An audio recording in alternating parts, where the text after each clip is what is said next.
नमस्कार दोस्तों, आज हम आपको सांझी माता की पूजा विधि व कहानी सुनाने जा रहे हैं। इसी के साथ नवरात्रि की कहानी भी सुनेंगे। तो चलिए पहले सांझी माता की पूजा विधि जानते हैं। सांझी माता की पूजा पहले नवरात्रि से की जाती है। दीवार पर सांझी माता बनाकर नवग्रह बनाए जाते हैं, श्रृंगार कराया जाता है उन्हें। रात्रि के पहले दिन से विधि विधान से माता की पूजा की जाती है। यह पूजा घर की मुख्य औरतें व कुंवारी कन्या विशेष रूप से करती हैं। शाम को माता की पूजा कर देवी गीत गाए जाते हैं। यह त्योहार हरियाणा, दिल्ली, मध्य प्रदेश, मालवा, राजस्थान, गुजरात आदि जगह मनाए जाते हैं। तो कथा है, एक नगर में एक दंपति रहते थे। उनका व्यापार अच्छा चलता था। वह बहुत धनी थे, परंतु उनके कोई संतान नहीं थी। इसी बात से वह चिंतित रहते थे। ऐसा करते करते उन्हें 10 साल व्यतीत हो गया, परंतु उनके कोई संतान नहीं हुई। एक बार उनके दरवाजे पर एक साधु आए तो उनकी स्त्री ने सारी बात बताई और कहा, हे महात्मा जी, मुझे ऐसा वरदान दे कि मेरे घर भी बच्चे की किलकारियां गूंजे। तब साधु ने बताया कि हे पुत्री, तुम अश्विनी मास की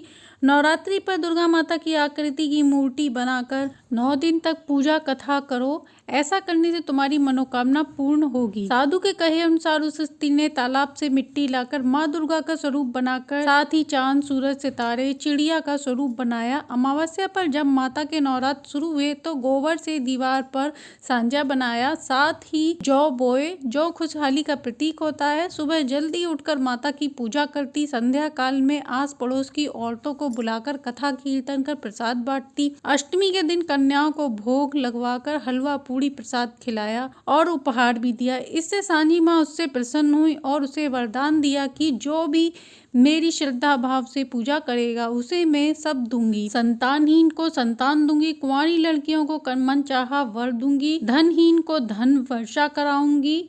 9 महीने बाद उसे पुत्र की प्राप्ति हुई। अब वह महिला हर साल नवरात्रि में ऐसे ही विधि विधान से पूजा करने लगी। जो व्यक्ति इस कहानी को कहता सुनता सुनाता है उसे सांझी माँ की विशेष तौर पर कृपा मिलती है, साथ ही उसकी कामना पूर्ण होती है।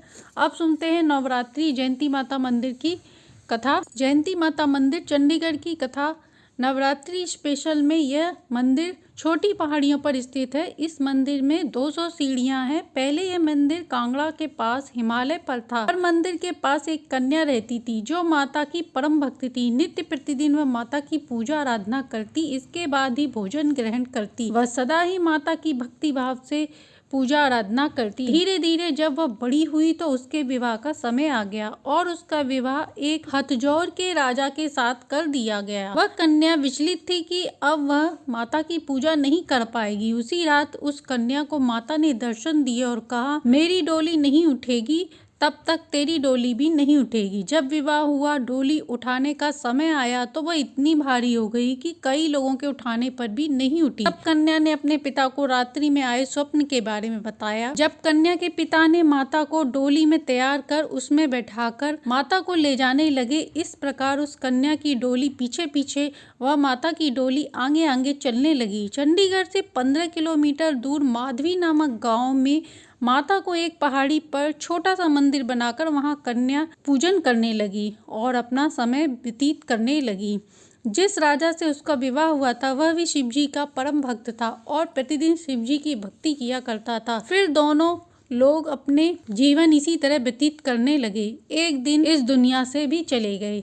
शिव मंदिर में तो बहुत से लोग पूजा करने आते थे, पर माता के मंदिर में भक्ति करने वाला कोई नहीं बचा। गांव वाले यहाँ पूजा करने नहीं आते थे, इससे माता अप्रसन्न हो गई। जब जहाँ माता की भक्ति नहीं होगी तो वह गांव फल फूल भी नहीं। अब यह गांव फल फूल नहीं रहा था। बिना माता की कृपा के कैसे फलता फूलता। एक दिन माता ने कोल्हापुर के गरीबदास डाकू को सपने में आकर आदेश दिया कि तुम माधवी गांव में आक्रमण करो, तुम्हारी जीत पक्की होगी। डाकू गरीबदास ने ऐसा ही किया। वह जीत गया और यहाँ का राजा बन गया। डाकू गरीबदास ने यहाँ पर भव्य मंदिर का निर्माण करवाया, परंतु माता की अप्रसन्नता आसपास के 5 गांव में आज भी भुगतनी पड़ती है और आज भी इस गांव में कोई भी अपना घर 1 मंजिले से ज्यादा नहीं बना सकता। कुछ लोगों ने अंधविश्वास समझकर अपना घर 2 मंजिला बनवाया, परंतु उनके घर में अनहोनी होने लगी। कोई बीमार हो जाता, कोई मर जाता, किसी का तो घर ही रह गया। इसलिए आज भी यहाँ 1 मंजिला घर ही रह गया। कोई भी यहाँ दूसरा मंजिला घर नहीं बनाता। यहाँ माता को सूखे मेवे का प्रसाद चढ़ाया जाता है। इस मंदिर में भगवान हनुमान जी, भैरव जी, संतोषी माता, काली माता, शनि देव, शिव जी, अन्य लक्ष्मी देवी जी के